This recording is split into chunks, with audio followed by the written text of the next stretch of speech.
Hello friends, UCI digital UP exams के से ये आपका परिवार में आपका बहुत ज़्यादा स्वागत है। और आपका जो टॉपिक है विजयनगर साम्राज्य खत्म हो गया था। विजयनगर साम्राज्य के बाद आपका जो लास्ट टॉपिक है मुगल साम्राज्य, इसके बस क्वेश्चंस देख लेते हैं क्योंकि आपका पैट का एग्जाम बिल्कुल बहुत नज़दीक है। इसके पहले आपको एक महत्वपूर्ण सूचना दे देते हैं। यूसीआई के ऑफलाइन बैचेज स्टार्ट हो गए।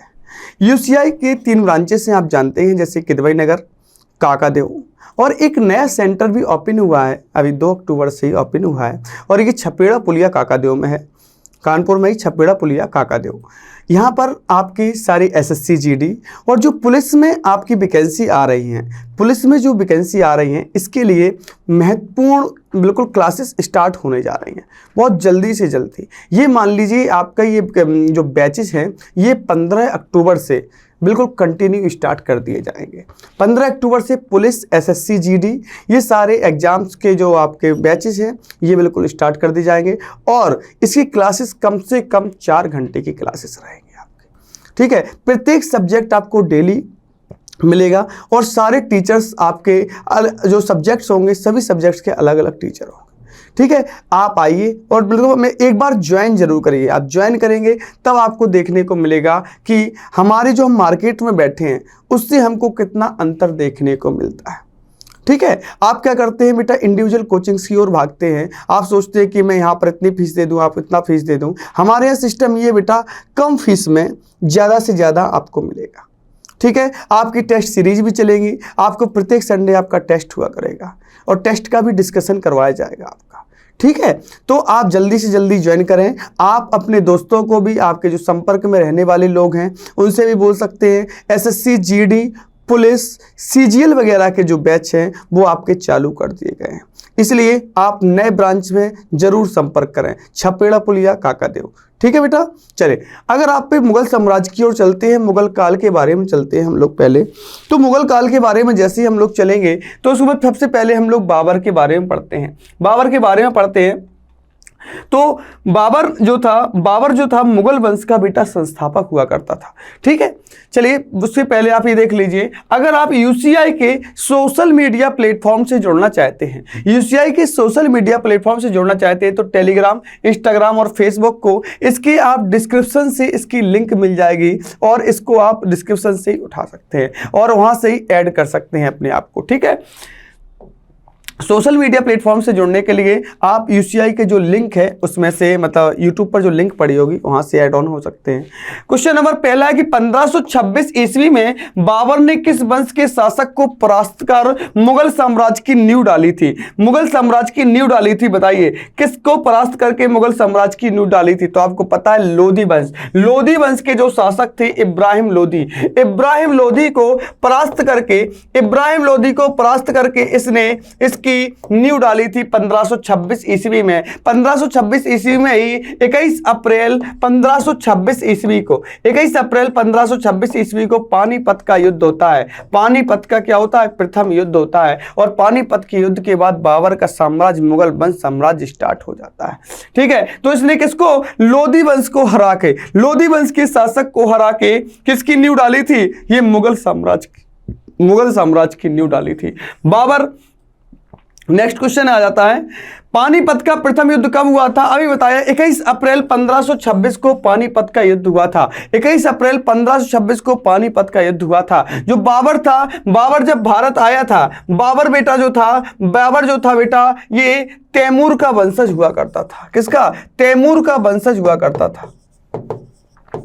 तैमूर का ये वंशज हुआ करता था बाबर। और बाबर जो था बेटा उज्बेकिस्तान से आया था। कहां से? उज्बेकिस्तान से ये भारत में प्रवेश किया था, उज्बेकिस्तान से ही आया था। और इसने भारत में सबसे पहले 1519 में आक्रमण किया था। 1519 के बाद 26 में आता है और आपके 1520 में सियालकोट वगैरह में ये आक्रमण करता रहता है पाकिस्तान साइड, ठीक है। लेकिन उस समय जो पाकिस्तान वगैरह था ये तो भारत का ही भाग था। तो भारत सबसे पहले बोला जाता है कि पहला आक्रमण कब किया था? तो 1519 में कहा था। बाबर ने बेटा, जो बाबर था, बाबर को बादशाह की उपाधि थी। बादशाह बोला जाता है, कहीं कहीं इसे आप पादशाही भी लिखा मिल सकता है, बोला जाता है। बताइए पादशाह की उपाधि किसको प्राप्त थी? तो आप बता सकते हैं बादशाह या पादशाह की उपाधि ये बाबर को प्राप्त थी। काबुल की विजय के बाद इसने बाबर ने क्या पादशाह की उपाधि धारण की थी। ठीक है बेटा। नेक्स्ट क्वेश्चन है आपका, बाबर ने प्रसिद्ध तुगलमा नीति का प्रयोग सर्वप्रथम किस युद्ध में किया था? तुगलमा नीति का युद्ध वो किया था आपने प्रयोग सबसे पहले। तुगलमा नीति तोपखाने का युद्ध, तोपखाना पहले ये था, बाबर जो था तोपखाना भी था इसका। ठीक है। और बाबर के दो तोपची हुआ करते थे, जिसका नाम था उस्ताज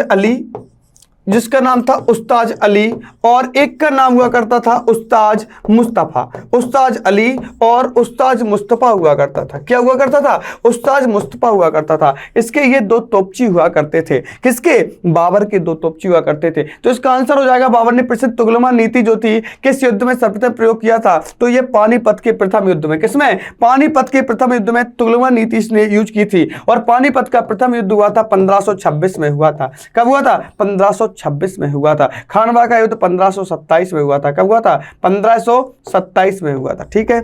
नेक्स्ट क्वेश्चन, भारत में ग्रांड ट्रंक रोड बनवाया था। भारत में ग्रांड ट्रंक रोड किसके द्वारा बनवाया गया था? अशोक के द्वारा, शेरशाह सूरी के द्वारा, अकबर के द्वारा या हुमायूं के द्वारा? भारत में ग्रांड ट्रंक रोड किसके द्वारा बनवाया गया था? तो यह शेरशाह सूरी के द्वारा बनवाया गया था। किसके द्वारा? शेरशाह सूरी के द्वारा ग्रांड ट्रंक रोड बनवाया गया था।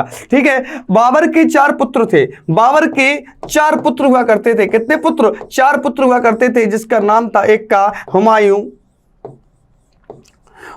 एक का नाम था, एक का नाम अस्किनी, एक का नाम हिंदाल, एक का नाम कामरान। 4 इसके पुत्र हुआ करते थे बेटा। 4 इसके पुत्र हुआ करते थे। किसके? बाबर के 4 पुत्र हुआ करते थे। ठीक है। चलिए, गुजरात विजय की यादगार में अकबर ने किस निर्माण कराया था? गुजरात विजय की यादगार में अकबर ने किसका निर्माण कराया था? बताइए। बड़ा इमामबाड़ा का, बुलंद दरवाजा का, जामा मस्जिद का या सिद्दी बशीर का? गुजरात विजय की याद में किसमें? बताइए। इन्होंने बुलंद दरवाजा का निर्माण कराया था। बुलंद दरवाजा का निर्माण कहाँ? फतेहपुर सीकरी में करवाया था। गुजरात विजय की यादगार में अकबर ने किसका निर्माण कराया था? आपका किसका? बुलंद दरवाजा का। और जो अकबर था ये किसका पुत्र था? हुमायूं का पुत्र था। हुमायूं का पुत्र था। किसका पुत्र? हुमायूं का। हुमायूं बेटा, हुमायूं का जो शासन था, हुमायूं का शासन आपका 2 टाइम चलता है। एक तो चलता है 1530 से 1545 के समथिंग चलता है, और आपका उसके बाद आता है 1530 से 1540 के बीच में चलता है पहला, और दूसरा चलता है 1555 से 1556 दोबारा आता है, क्योंकि शेरशाह सूरी से जब युद्ध में हार जाता है उसके बाद इसका बीच में शेरशाह सूरी का शासन आ जाता है। शेरशाह सूरी का शासन आ जाता है आपका। ठीक है। नेक्स्ट क्वेश्चन, आईने अकबरी एक महान ऐतिहासिक कृति है, निम्नलिखित में से किसके द्वारा लिखित है? बताइए। अबुल फजल, अमीर खुसरो, फिरोज शाह या अब्दुल रशीद? जो आईने अकबरी है किसके द्वारा रचित है? तो ये बेटा अबुल फजल के द्वारा रचित है। आईने अकबरी किसके द्वारा है? अबुल फजल के द्वारा। एक आता है बेटा हुमायूं नामा किसके द्वारा रचित किताब है? हुमायूं नामा, तो हुमायूं नामा आप बता सकते हैं, हुमायूं नामा गुलबदन बेगम, हुमायूं नामा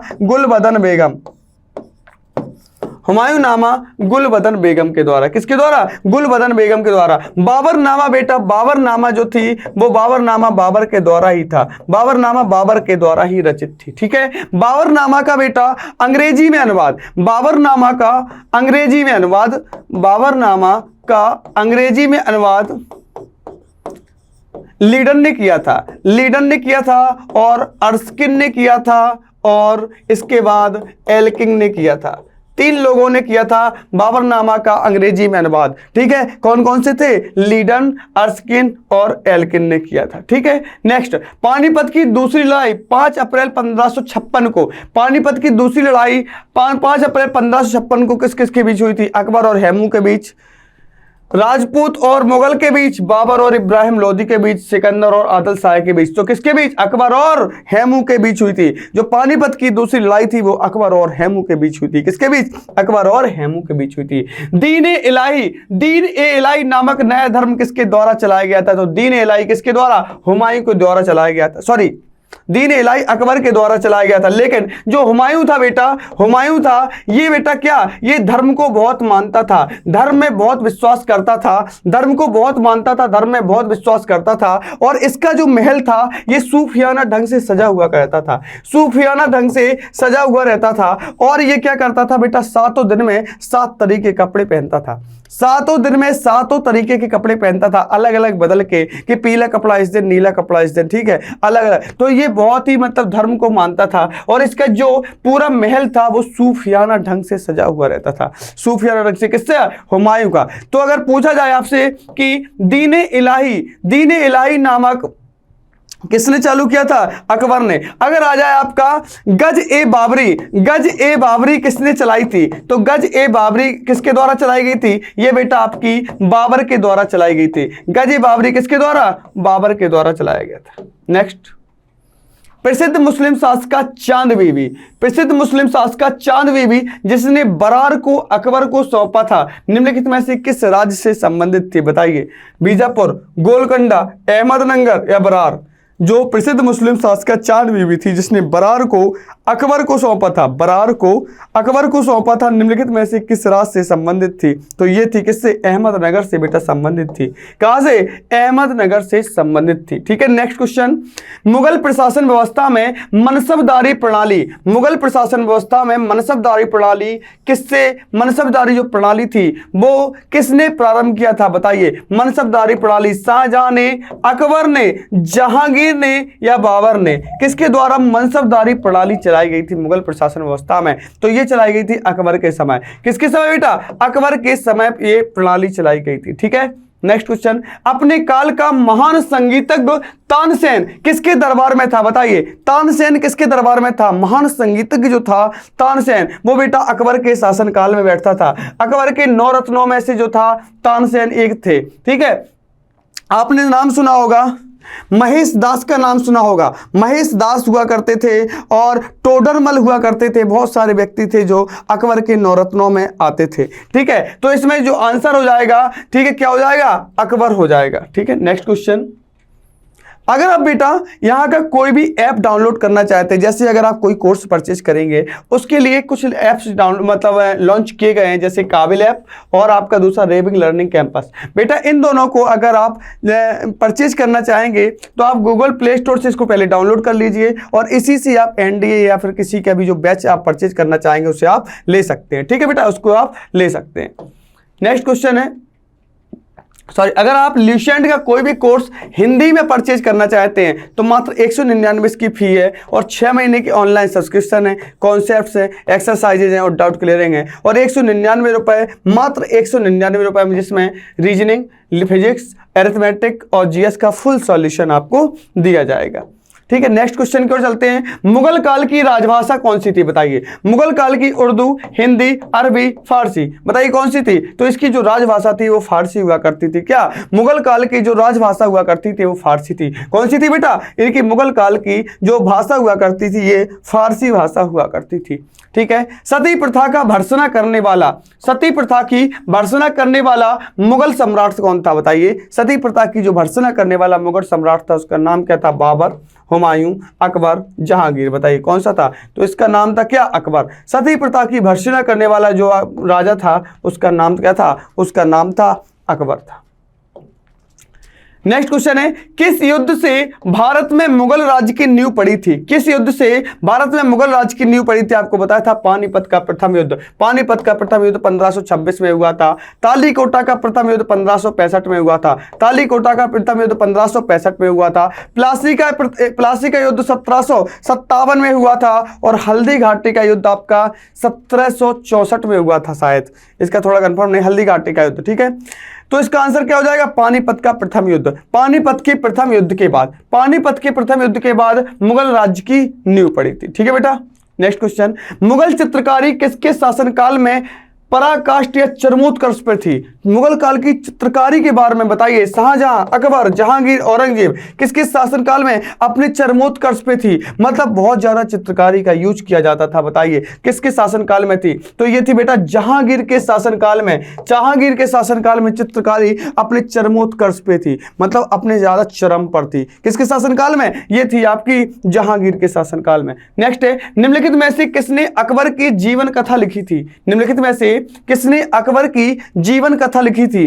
अबुल फजल, फैजी, अब्दुल नबी खां या बीरबल? बताइए निम्नलिखित में से किसने अकबर की जीवन कथा लिखी थी? अबुल फजल, फैजी, अब्दुल नबी खां या बीरबल? बताइए इनमें से किसने अकबर की जीवन कथा? तो अकबर की जीवन कथा जो थी बेटा अबुल फजल के द्वारा लिखी गई थी। ठीक है, जो अबुल फजल के द्वारा आईने अकबरी लिखी गई थी। क्या लिखी गई थी? आईने अकबरी। ठीक है, शेरशाह की महानता का द्योतक क्या है? हुमायूं के विरुद्ध उसका विजय अभियान, श्रेष्ठ सैन्य नेतृत्व, प्रशासनिक सुधार, धार्मिक सहिष्णुता? बताइए कौन सा हो सकता है? तो आप बता सकते हैं इसमें क्या? प्रशासनिक सुधार। क्या हो सकता है? प्रशासनिक सुधार। ठीक है, नेक्स्ट क्वेश्चन है, हुमायूंनामा किसने लिखा था? आपको पहले बता चुके हैं, हुमायूंनामा गुलबदन बेगम के द्वारा लिखा गया था। हुमायूंनामा किसके द्वारा? हुमायूंनामा गुलबदन बेगम के द्वारा आपका लिखा गया था। अच्छा, आपको एक क्वेश्चन बता दें, जब बाबर की मृत्यु हुई थी, बाबर का पहले जन्म देख लो। बाबर का जन्म 14 फरवरी 1483 के हुआ था और इसकी मृत्यु 1530 में हो गई थी। इसकी मृत्यु 1530 में हो गई थी और जब इसकी मृत्यु हुई तो इसको आगरा में दफन किया गया था। आगरा में दफन किया गया था।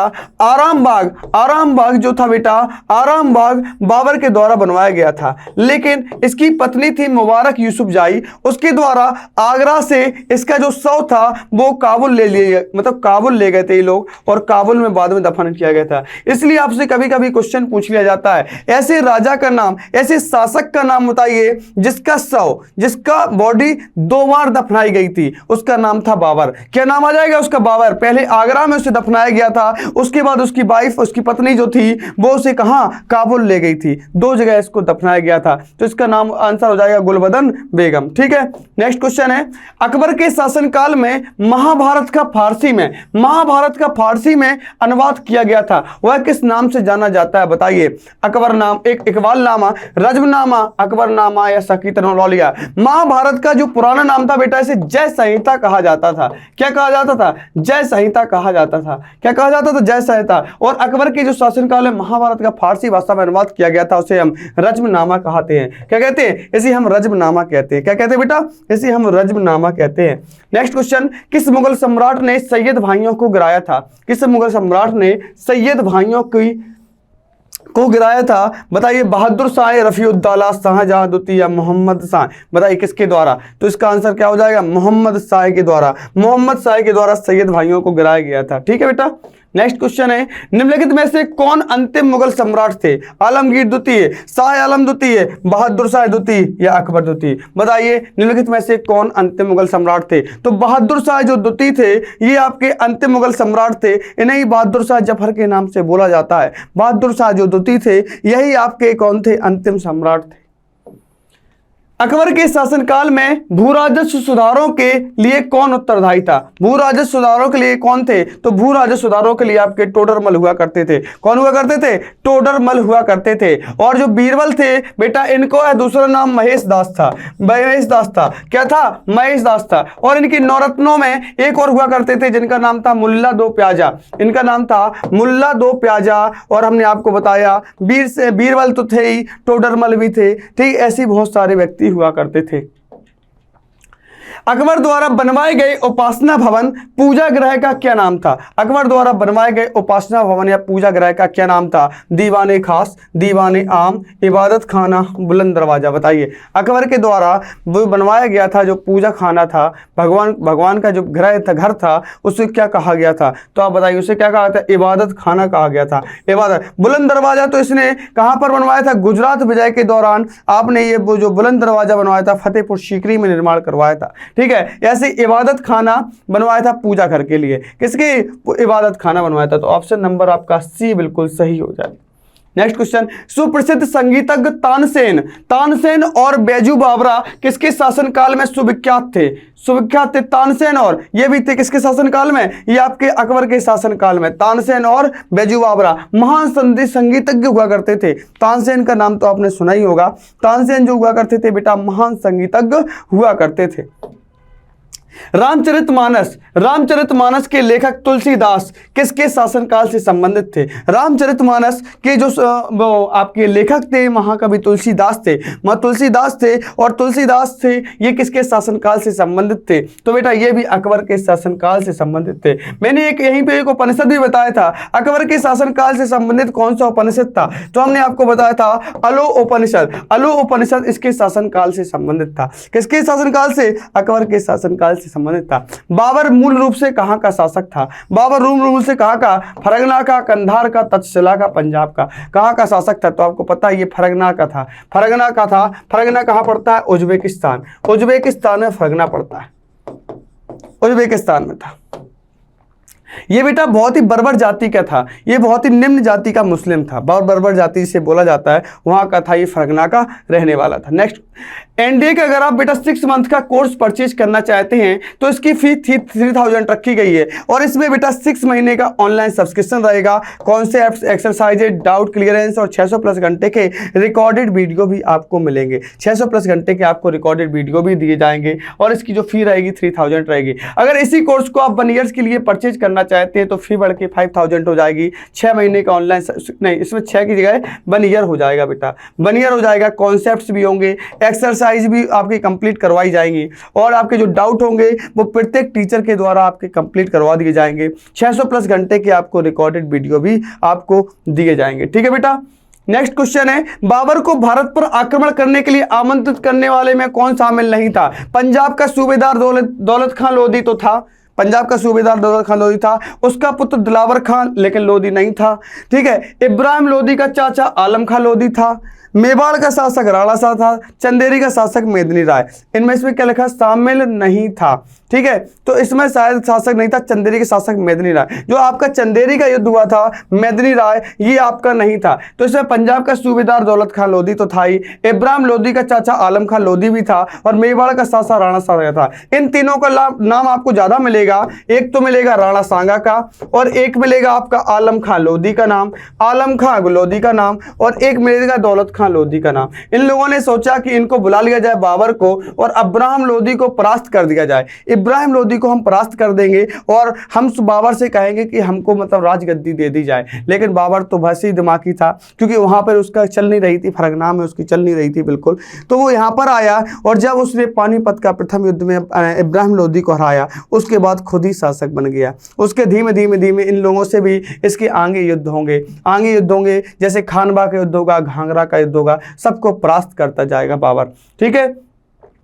नेक्स्ट क्वेश्चन है, मुगल साम्राज्य के दृढ़ीकरण दृष्टिकोण से सबसे निर्णायक युद्ध था? बताइए कौन सा था? मुगल साम्राज्य के दृढ़ीकरण के दृष्टिकोण से सबसे निर्णायक युद्ध तो कौन सा? पानीपत का प्रथम युद्ध, खानवा का युद्ध, चंदेरी का युद्ध या घाघरा का युद्ध? तो आप बता सकते हैं खानवा का युद्ध था। कौन सा था? खानवा का युद्ध था। बेटा इसने बाबर ने 2 उपाधियां भी धारण की थी। एक तो हमने आपको बादशाह की उपाधि बताई थी, ठीक है, बादशाह की उपाधि धारण की थी। और जब से इसने पानीपत का युद्ध जीता था तो इसने एक शाहरुख, इसके जो सिक्के चांदी के सिक्के हुआ करते थे उनका नाम था शाहरुख। इसने एक शाहरुख सिक्के लोगों में बंटवा दिए थे, इसलिए इसे कलंदर की उपाधि भी दी गई थी। इसे कलंदर की उपाधि भी दी गई थी। किसको? बाबर को कलंदर की उपाधि दी गई थी, क्योंकि उसने एक सिक्के सबको चांदी के सिक्के दान में दिए थे। ठीक है बेटा।